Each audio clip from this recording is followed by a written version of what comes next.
göz sevindir, könüller aç yürektindir.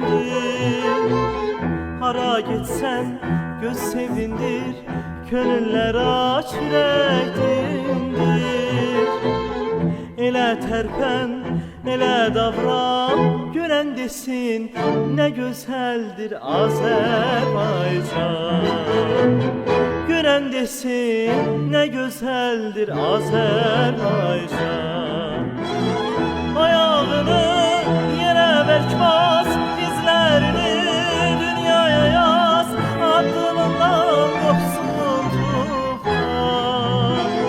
Ayağını yerə bərk bas, dizlərini dünyaya yaz, addımından qopsun tufan.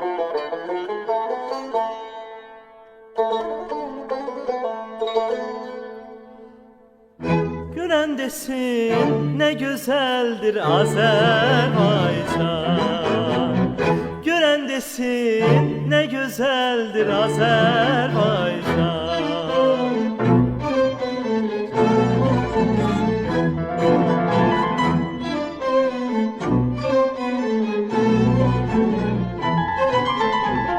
Dağ başından çənilməsin, etibarın tükənməsin.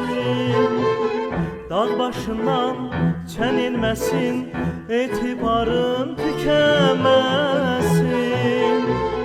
Dost var olsun dostluğunda, görən desin, nə gözəldir Azərbaycan. Görən desin, nə gözəldir Azərbaycan. Ayağını yerə bərk bas, dizlərini dünyaya yaz, addımından qopsun tufan. Ayağını yerə bərk bas, dizlərini dünyaya yaz, addımından qopsun tufan.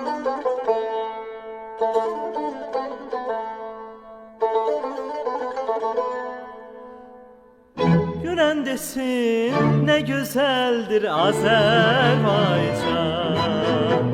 Görən desin, nə gözəldir Azərbaycan. Görən desin, nə gözəldir Azərbaycan. Görən desin, nə gözəldir Azərbaycan. Qalib xalqın qalib vətəndaşları, bayramımız mübarək.